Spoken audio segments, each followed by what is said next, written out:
ছেলে বিয়ের সময় শ্বশুর বাড়ি থেকে যৌতুক হিসাবে নগদ টাকা পেল না, স্বর্ণ অলংকার পেল না, ফার্নিচার পাইল না, মোটর সাইকেল পাইল না। এই নিয়ে পরিবারের সকলের মধ্যে আলোচনা সমালোচনা জ্বর বইতে থাকে।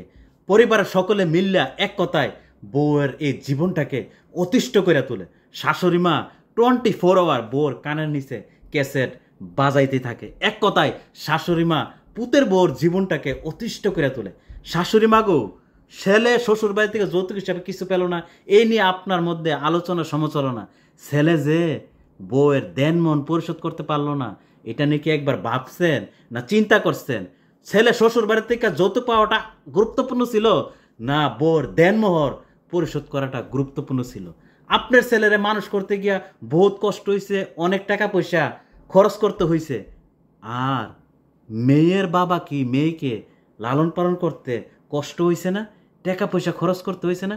আপনার ঘরে তো আল্লাহ মেয়ে দিছে, পরের বাড়ির জিয়ের উপরে যে এতটা অত্যাচার করেন, পরের বাড়ি থেকে আপনার ছেলে দেনমোহর হিসাবে যৌতুক হিসাবে মোটা অঙ্কের টাকা পাইল না, মোটর সাইকেল পাইল না, ফার্নিচার পাইল না, এই নিয়ে যে আলোচনা সমালোচনা করেন, আপনার মেয়েও তো পরের বাড়িতে গেলে এরকম অত্যাচারে অতিষ্ঠ হয়ে উঠবে জীবনটা।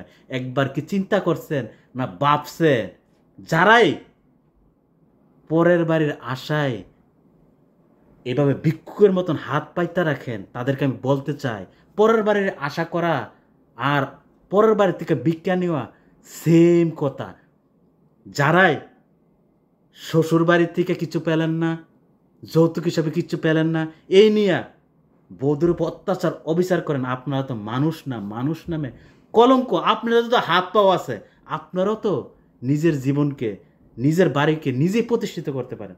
কেন অন্যের বাড়ির দিকে এইভাবে হাত পাইতে ভিক্ষুকের মতন বাড়াইয়া দেন? আর পরের বাড়ির বউটারও পাইয়া সবাই মিল্লা অত্যাচার অবিচার করিয়া তার জীবনটাকে অতিষ্ঠ করে তোলেন। একটা কথা মনে রাখবেন, এর জন্য উপরওয়ালার কাছে আপনাদেরকে অবশ্যই একদিন জবাবদিহিতা করতে হবে।